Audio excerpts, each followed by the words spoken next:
Recording. All right. So hello everyone. Welcome to your first lecture after the introduction. And today we're going to get started and actually dive into Python and what Python is. So first we'll need to install Python. So I sent everyone this assignment 1, which is simply instructions on how to install Python and on how to install PyCharm. Okay, so let's look at the first part first. So the first part says install Python 3 using the links below, right? So let's have a look at the first link. Okay, so let me just reshare my screen.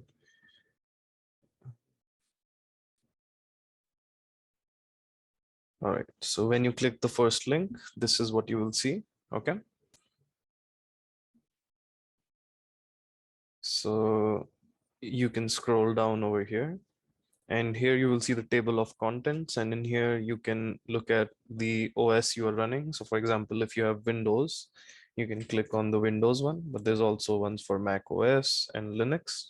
Okay, you can also do it on iOS and Android, but the PyCharm won't work on iOS and Android.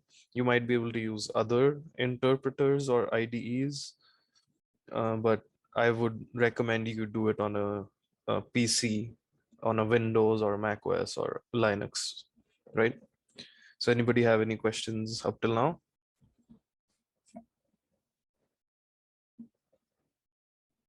Okay, so once you have Python installed, so once you're here, sorry, you'll be able to see that there are 3 ways to install it on Windows. So you can first go to the Microsoft Store, right? Or you can use the full installer, or you can use the Windows subsystem for Linux. So it will tell you how to do all 3 of these. I would suggest that you use the Microsoft Store if possible. That's going to be the easiest way to do it. But otherwise, the full installer or any of the methods should be fine. So once you do have Python installed, what you'll have to do is you'll have to put this in your command window to check if Python is installed. All right, so I already have Python installed on my MacBook. All right, so we're going to have a quick look on the Mac OS section as well. So in here also you can see the command for that is Python version. So I'm going to copy this command and let's open the command terminal.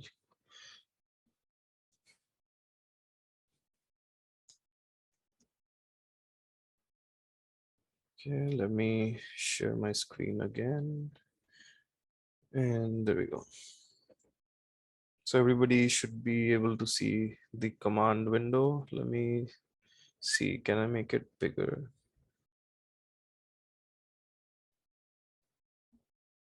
Is everybody able to see the words? Let me actually come down a little. Okay. So over here, I'm going to paste my command, right? And if I look at this, it says command not found. So this is because in Mac OS, this is not the command window I want to be in.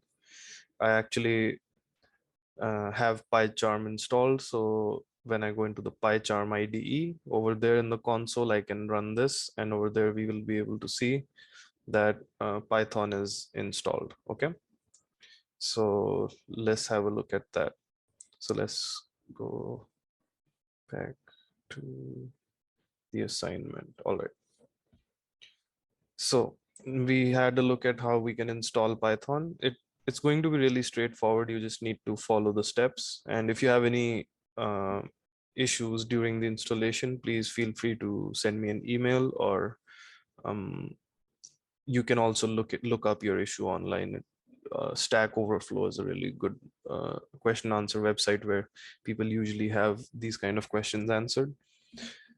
All right, so there's also a video tutorial over here. I'm not going to open it right now, but you can also go through that if you find that easier. Okay, so next we're going to look at how to install the PyCharm IDE, right? So let's look at the installation guide. Resume share.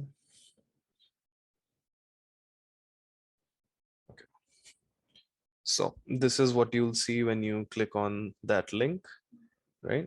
So over here, you'll see that it is also available for Windows, Mac OS, and Linux, right? Over here. There's also two editions of this. So I would recommend you use the community edition as that is free, right? But if you want to pay for the professional version and you want to use the features that it gives you, that is completely up to you, but it is not required for this course. Okay. So here you will be able to see what minimum specs you need. So if you don't have these minimum specs, come talk to me and we'll try to figure out another IDE for you. Thank you. Yeah. So install using the Toolbox app. So this, you can install this Toolbox app and this can install it for you, right? This will be the easiest way to install PyCharm. And that way you can also see the other options that JetBrains has to offer, such as WebStorm if you were interested in JavaScript and so on, right? There's also a standalone installer, so you can also download a standalone installer. So I'll let you go through this and install it yourself. But if you run into any trouble, let me know. Okay. Just remember that the community edition is free. So install that and not the professional edition unless you want to pay for it. All right. That's all we have for assignment 1. So anybody have any questions? I'm just going to pause for 2 minutes here.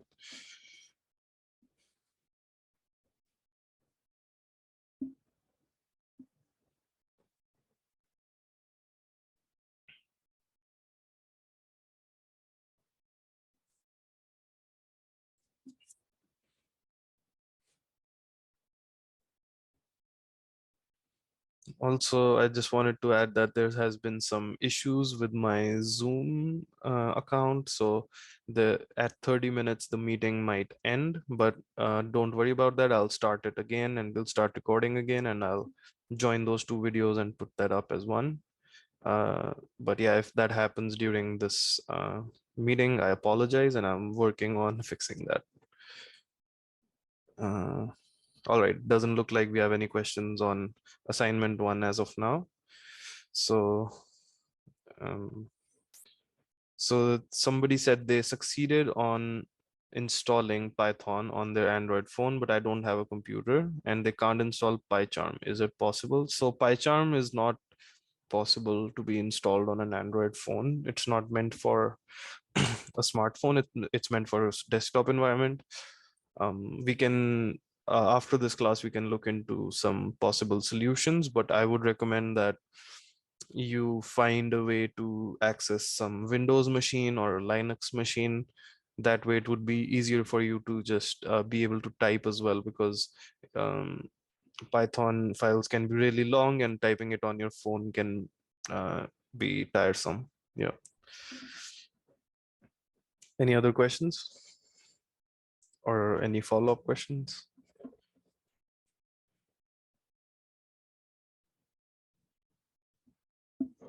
Okay, so let's continue. Sorry, sir. Yeah, go ahead. So I would like to ask if it's possible to use also because So your voice is cutting off. What did you say? Use or use what?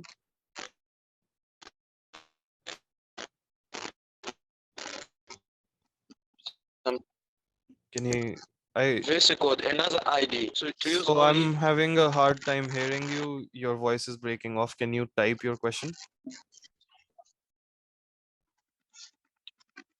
okay.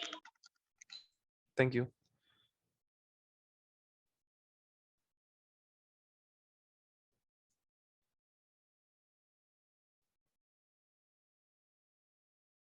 All right. So while Nehemiah is typing their question, let's switch over to our presentation for today.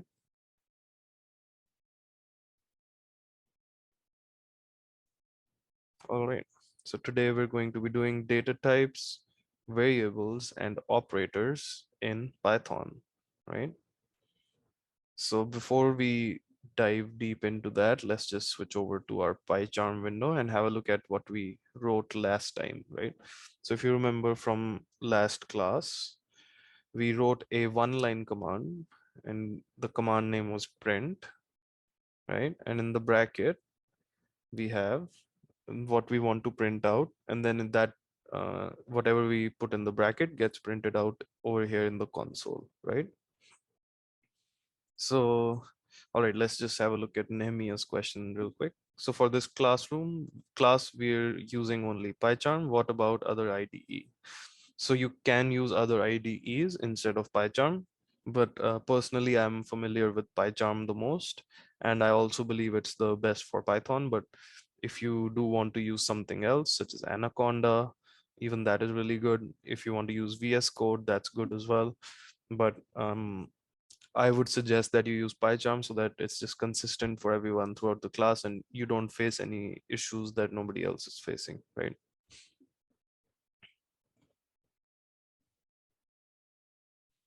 All right, so let's continue.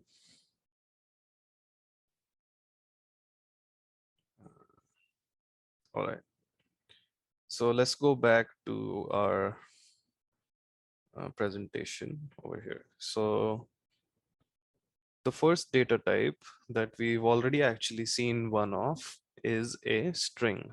Okay, so what is a string? A string is an array of bytes representing Unicode characters, right? So that's just fancy talk for saying that it is just a bunch of text, right? It's numbers, white spaces, punctuation, anything that you can basically type on a keyboard, right? So examples of this could be hello world. And if we have a quick look at our PyCharm window, an example of a string that we wrote is right over here, right? So,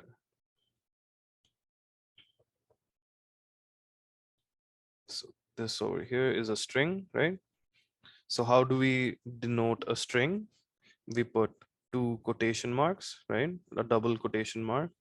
Then we put whatever we want inside the string, such as hello world, right? And then we can put another quotation marks and that's how we end it, right? So this is the entire string along with the space over here, right, in the middle. So if we go back to our presentation,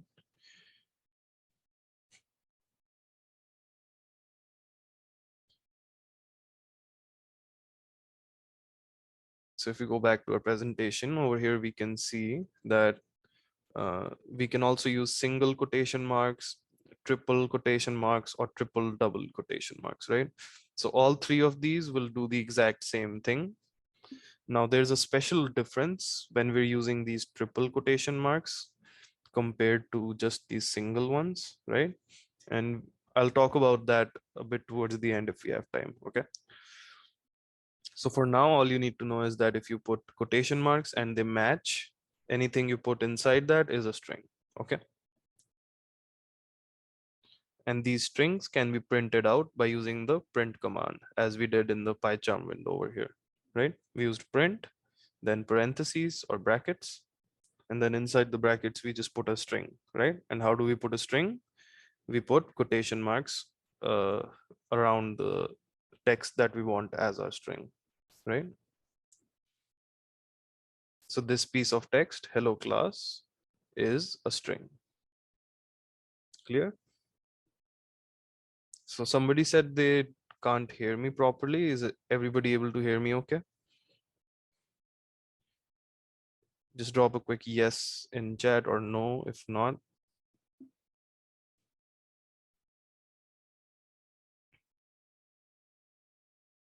Okay, so everyone can hear me now. That's perfect. All right, so let's go back to our presentation.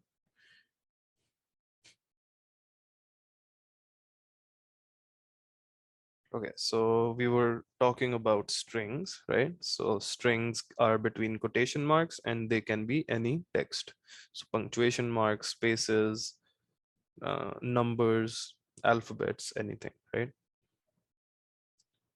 So the another type that we can talk about is numbers, right?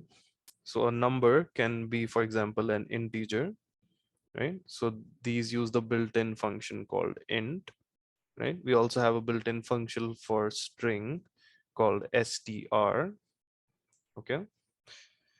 Then examples of integers are 1, -1337. Then we can also have 23, 45, 0, right? Any whole number or negative of whole number, right? Then we have floats, which can be decimal numbers such as 1.25, right? So integers can't have a value of 1.25. Those will be floats. Similarly for -13.37 or 1e minus 3, right? And then C'est lui. Papa, c'est comment lui, il trouvait ça. Quand on a fait le bruit pour l'argent, c'est là où on commence à chercher. sorry, can you repeat that? Are you talking to us, Mariel? Okay, I'm going to go ahead and mute you. Oh, there we go. All right, so moving back to what we were talking about, we have our floats over here, right? Those can be numbers that are between integers, right? So between 1 and 2, we have 1.25. Between -14 and -13, we have -13.37, and so on, right? So then we have complex numbers such as 5j minus 2.2j. We won't really be using complex numbers, so you don't really need to worry about these, but you can just know that these exist and you can use them if you want to, right? So I'm going to give examples of each of these. Sorry, actually, so we're going to switch back to our presentation. So let's have a look at numbers now, right? So we just printed out a string. Now let's print out a number, right? So over here we can say print, and then let's say 45, right? So over here you can see we got 45 printed out, and we didn't need quotation marks with it because this is not a string, this is an integer, right? Then similarly for float point, we can have something like 1.25, right? And then for complex number, we can have something like 5j, right?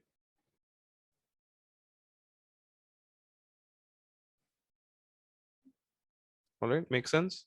So if you actually want to see the type of each of these, you can also do that, right?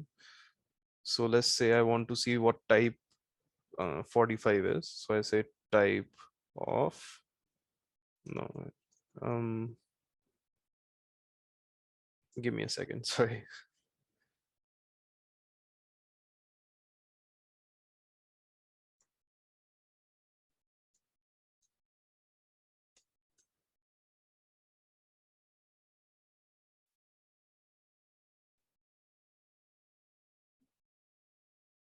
It should be the type of function, but I'm not sure why it wasn't working. Let's try it again. So over here we say type. Oh, it's just type, I think. Okay. So if we go like this, right? And before this, let's put print so that we can also see it. Right? So now if I click this, we'll see this is an integer. So 45 is an integer, right? Similarly, we can check for 1.25. So let's do type and then 1.25. If I run this, we can see 1.25 is of the type float, right? And then last we can check for 5j as well. So we go type and 5j.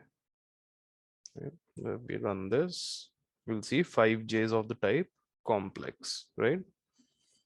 So this is how you can check which type of variable you're dealing with, right? So which type of data you're dealing with, right? So over here, this data is string. This data is a integer. This data over here is a float point number. and this data over here is a complex number. Okay, everybody with me so far? Any questions?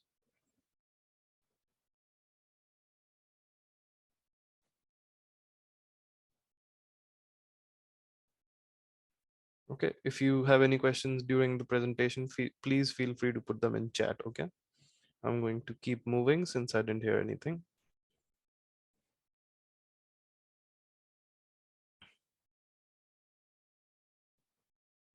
So next we have Booleans. So what are Booleans? Booleans can only have two values. They can either be true or they can be false, right? So they use the built-in function called bool. And examples of these are true, false, right? And then this third one over here is 5 greater than 6, right? 5 greater than 6. What is this? This is false, right? And because this is false, it is a Boolean value. Okay. Similarly, x equal to y. So these will be two variables. It will either be true or it will be false. But either ways, it will be a Boolean value. Clear? So let's look at an example of a Boolean value now. So let me just clear everything we have over here.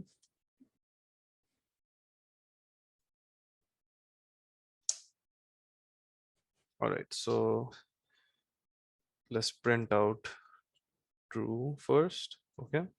So when you write the Boolean value true, you have to have the T capital. Sorry, the T capital. Okay. Same for false, you have to have the F capital, right? So print true, and I can also print the type of true, right? When I do this, you'll see first we printed out true, and then when we see the type, it says bool, right? So this means that it's a Boolean value. It can be either true or false. So now let's try something else. Instead of this, let's write 5 greater than 6, right? Same here, we'll do 5 greater than 6. Now if we run this, over here it says false, right? Why? Because 5 greater than 6 is false. And then we look at the type of 5 greater than 6, and that is of type bool. Okay. So first we're printing out the value, and then we're printing out the type of the value. All right. So moving on in the presentation, we have variables. So what are variables? Can anybody tell me what variables are in maths? Maybe give me an example.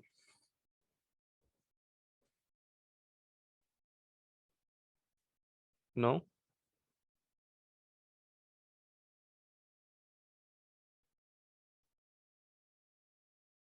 So X, Y. Okay, so what are X and Y? What do X and Y represent? They can have number values, right? So in math, we'll have, let's say X and Y, right? We have two numbers, all right? And then this X can have some value 10, right? This Y can have some value 7. And then if we say X plus Y, we know that we're saying 17, right? That makes sense? So you can think of it in a similar way in coding as well. But what happens in Python is that these variables not only contain numbers, but they can have any of the data types that we talked about, right? So we talked about a lot of data types. Let's quickly recap them. So we have strings, numbers. In numbers, we have integers, floats, and complex. And then we have bools, right? So all of these data types can be stored in a variable, right? So let's quickly go back to PyCharm and see what that will look like. Right, so let's create a variable. Let's call it X, right? Now this X, let's give it a value 10, right? Then let's make another variable y. We'll give it the value -9. Okay. Now what we can do is we can print out x plus y. Okay. Now when I run this, we get 1, right? Because 10 plus -9 will give us 1. Yeah. Easy. Then we can change the value of y over here. If I make it, for example, 78, and I run this, now we have 88 printed out, right? Everybody with me so far? All right. So now we know how we can set a variable. I heard somebody, was there a question? Okay, so now what we'll do is we'll try to set these variables with a string value, right? So if I say hello world, right? So I've set the string, and now I can say print x, right? And now when I run this code, what will happen is it will print out the value of x. And what is the value of x? It is this string. So it prints out the string. Okay. And now if I create another string, and let's say in here we put and students, and then I say print x plus y, it will give us both of those strings joined together, right? So now here we can see the difference. If we do 45, let's say over here, and we do 67, right? So these two are strings, right? So when you make strings that have just numbers in it and you add them together, what happens is they get concatenated together. So basically they'll get stuck together. They won't actually get added. So to avoid doing that, what we want to do is we want to make sure that when we have numbers that we want to use, we don't have quotation marks around them, right?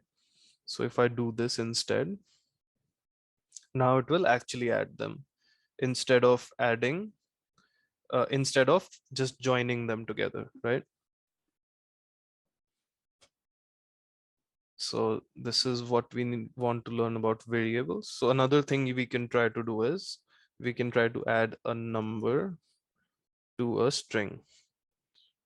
So now if we try to run this, we'll see an error because it doesn't really make sense to add an integer to a string, right?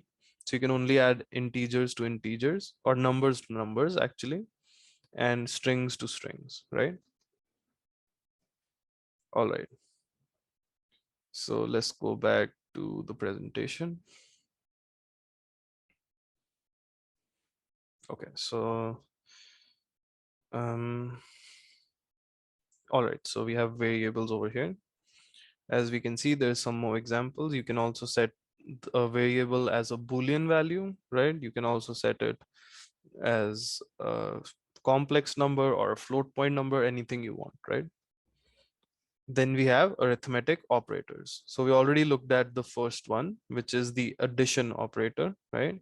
Then we can look at the other ones as well. If you want, I can show you examples, but these should be very straightforward for the first few ones at least. So we have subtraction. Then if we use a star, we have multiplication.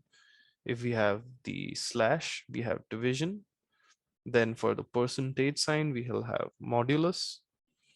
For double star, we'll have exponentiation. And for the double slash, we have floor division. So let's look at an example for each of these, okay?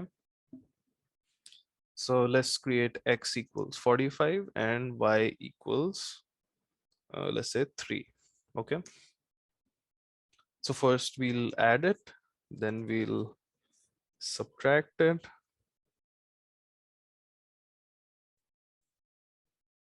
Then we will multiply it. Then we will divide it.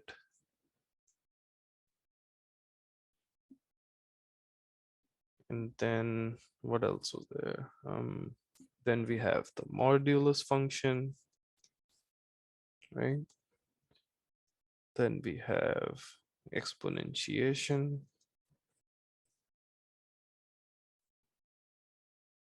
And lastly, we have floor division. So for floor division, let's create another variable z, and we'll give it the value 2. Okay, and we'll do x floor division z. So now let's run this. So line 5 to 8, I don't think anybody needs any explanation. The first one is addition, subtraction, multiplication, and division, right? Those ones are pretty straightforward. You can see the answers over here. Okay. So after that, we have something called the modulus function. So if you're new to coding, this might be new for you, right? So what the modulus function basically does is, sorry. All right. So what the modulus function basically does is, it gives us the remainder when we divide the first number with the second number, right? So if we divide 45 with 3, what remainder do we get? 0, right? So that is what we get over here as the answer. Okay. So similarly, if I did print x modulus z, and let's run this piece of code. So as you can see over here, we get 1, because when we divide 45 by 2, we'll get the remainder as 1, right? Then over here we have exponentiation. Basically what this does is it will give x the power of y, right? So 45 raised to the power 3, which should be equal to this number over here. You can calculate it, but I'm sure it's right. Okay. Then we have the number 22 over here. What is that? That is the floor division, right? So x floor division z. What this does is it will divide 45 by 2 and give us just the quotient. It won't give us the float point number value. Please mute yourself if you're not asking a question. Thank you. All right. So these are all the operators, right? Then next we'll have the assignment operators. But before we continue ahead, I just want to give everyone a 5-minute break. And I also think this meeting might close out in a minute. So when that happens, we'll restart the meeting and we'll continue from this point. Okay, I'm going to pause the recording here.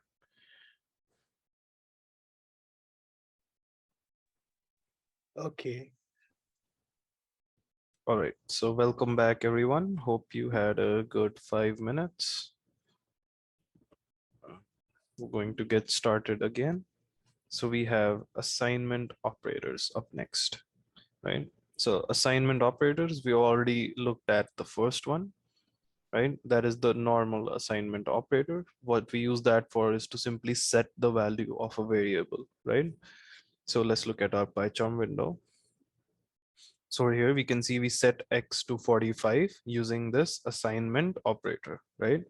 The single equal to sign. Same for y and z, right? So the next ones we want to learn about are the plus equal to assignment operator, right? So when I say, let me get rid of all of this. So x is 45, right?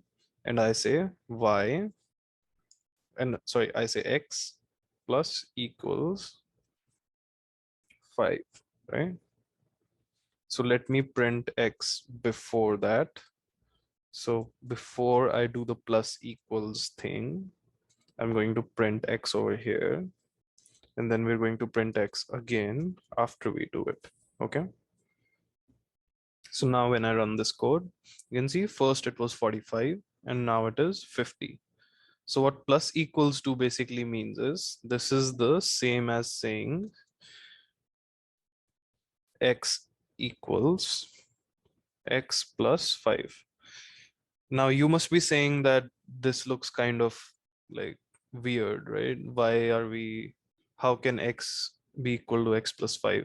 but that's not how it works in coding. What this means is that I want the value of x to be whatever the value of x already is and 5 more than that, right? So x plus 5 should be the new value of x.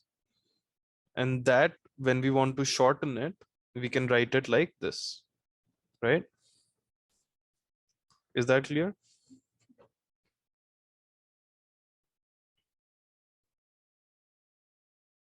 So instead of this, I could also write x equals x plus 5.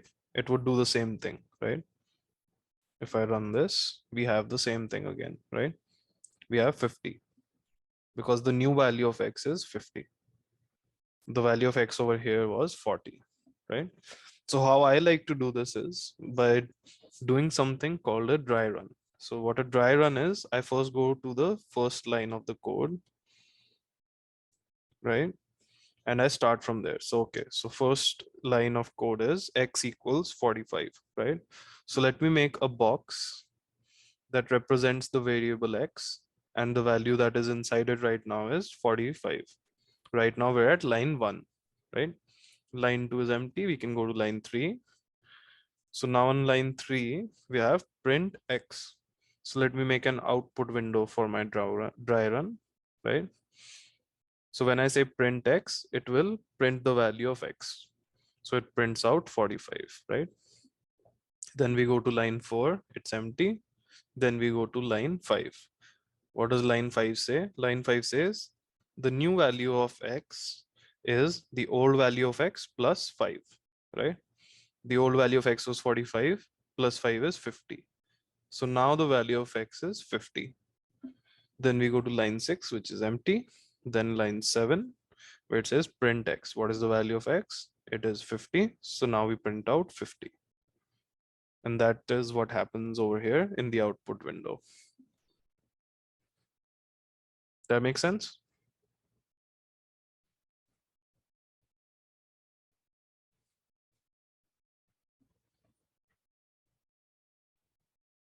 Okay, great.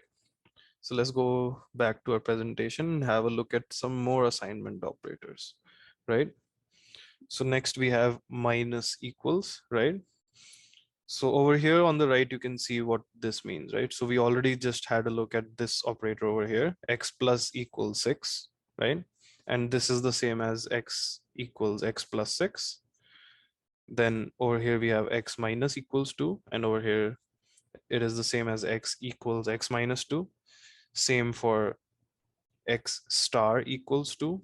That's the same as x equals x star 2 or x times 2, right? Then same for division, modulus, floor division, and exponentiation, right? So I'm going to let you guys try the other assignment operators, but it will work the same as the addition assignment operator, okay?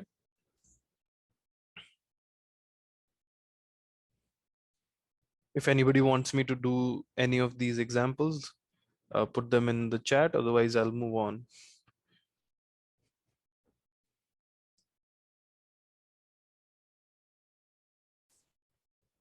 Nothing?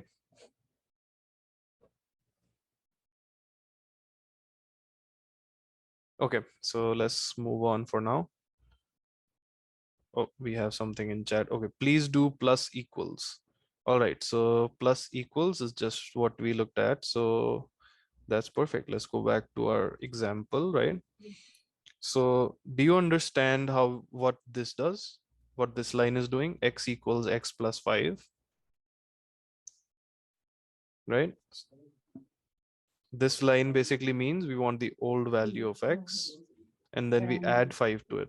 So the short version of this, just like a short form, what we do is we erase this extra x and we put the plus sign in front of the equal sign, right? And then it just means the same thing. So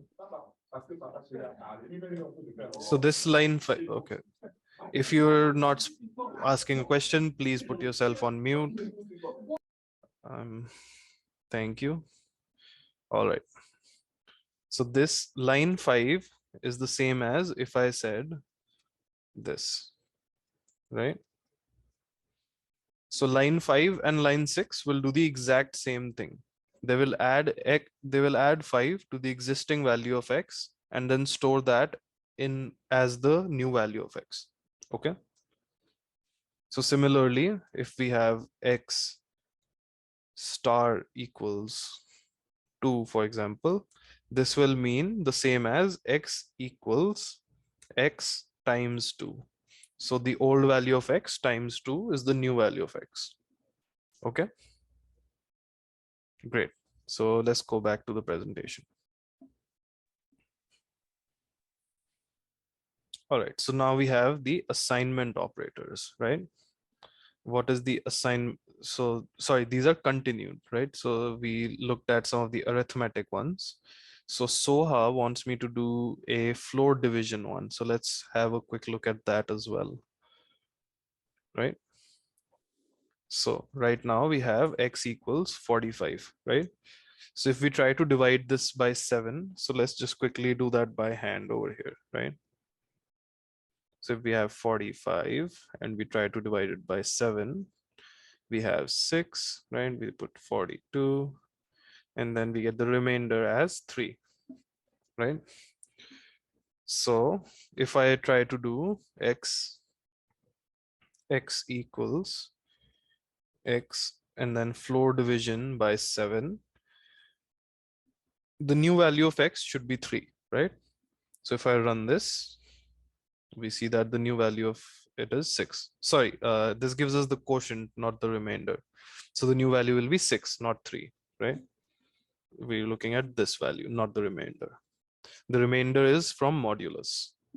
So from floor division, we get 6 over here. So this is the same as writing down this. Okay. So line 5 and 6 do the same thing. So if I remove line 5 now and I run it again, we'll get the same answer because they do the same thing. Okay.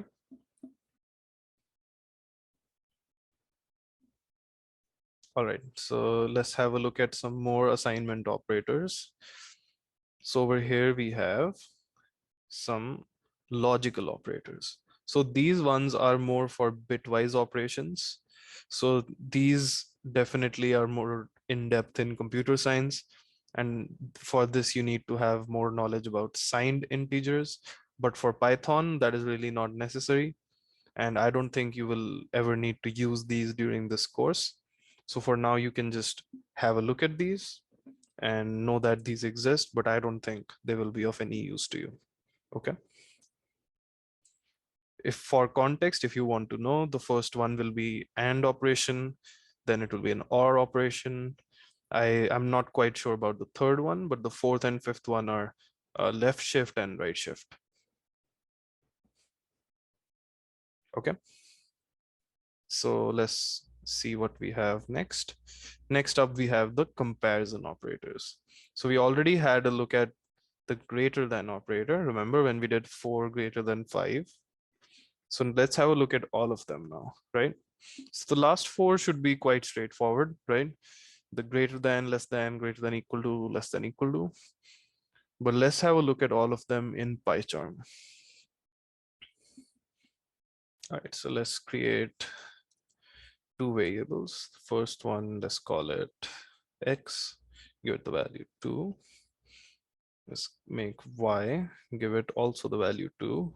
Then I'll make z, give it the value 3. Make w with the value 1. Okay. All right. So now what we can do is we can use the comparison operators. So the first comparison operator is equals, right? So to check if something is equal, we do a double equal to and then y.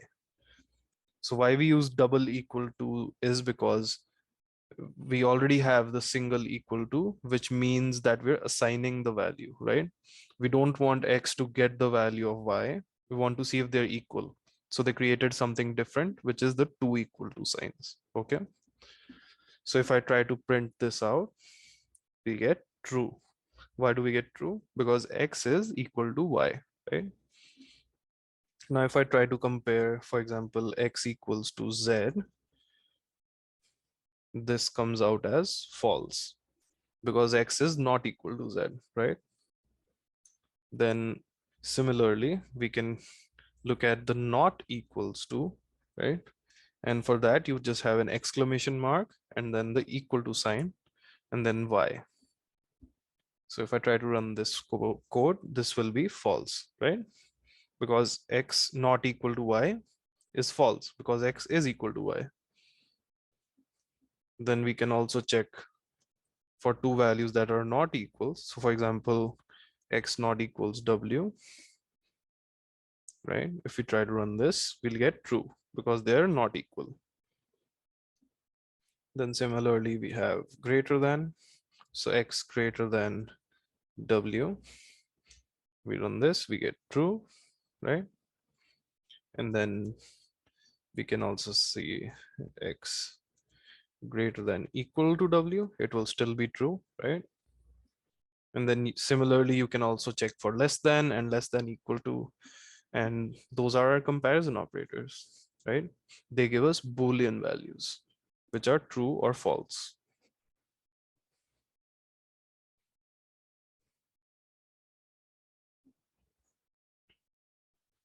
Then we have our logical operators, right? And, or, and not. All right.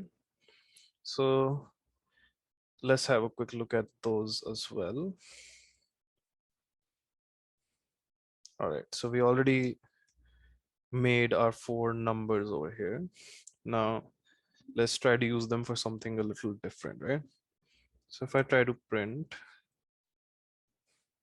x is equal, let's say I want to check if x is equal to y and also that z is equal to w. So that will be false, right? Because x is equal to y, but z is not equal to w, right? So let's try to verify that. And we can say and then put another bracket and say z equals w, right? So if I try to print this out, we'll get false. Why? Because this one value is false. Now if I do the same thing with or,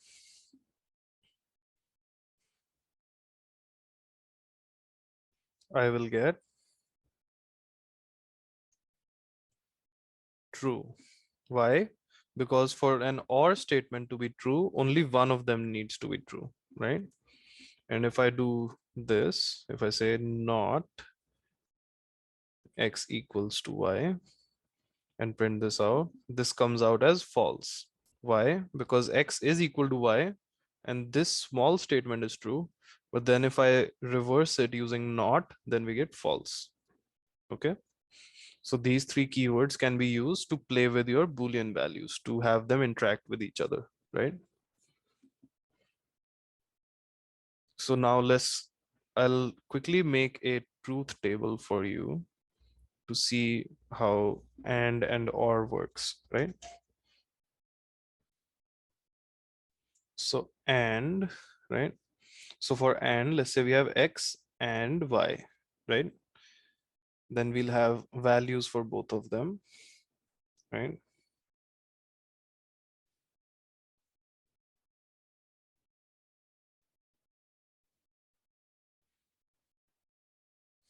So let's see, we'll have the values of x over here and values of y over here. So we have true, false, right?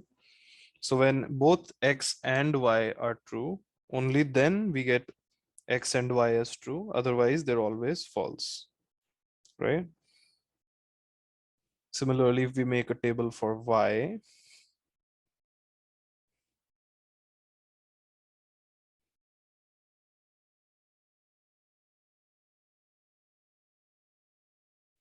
right? We have true, false, true, false. In when we have the or condition, even if one statement is true, that is enough, right? So all of these will be true, but when both are false, it will be false, right? So just keep this truth table in mind when you're making something that interacts with Boolean values and uses these logical operators, okay?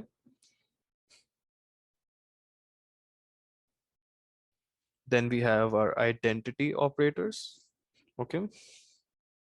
So for identity operators, it basically just checks if something is the same as this other object or if it is not the same as the other object, right? So X is Y. If X and Y are the same object, then it will return true. If X is not Y, then it will return as not true, right? So let's look at an example of this. So over here we have X and Y have the same value, right? So let's quickly print this out. So print X is Y. Okay, so if I run this now, we get true because they're the same exact value, right? They are both integers and they're both 2, right? Now, if I try to compare X and Z and I run this, it will say false because they're not the same value. But now you might ask me, why can't we just check if the two are equal? Well, what if Y is actually a float point number? And now if I check X is Y, it will give us false, right? Why? Because Y and X may be equal in numerical value, but they're not of the same type.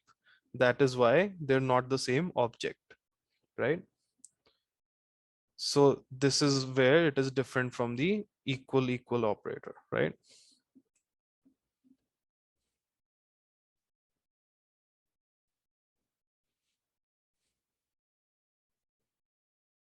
Then we have our bitwise operators. We also talked about our bitwise assignment operators earlier. Again, these will be required if you want to do some bitwise operations where you're doing some where you're using signed integers, but for our intents and purposes, you just need to know that these exist, but won't really be using them in our class as such.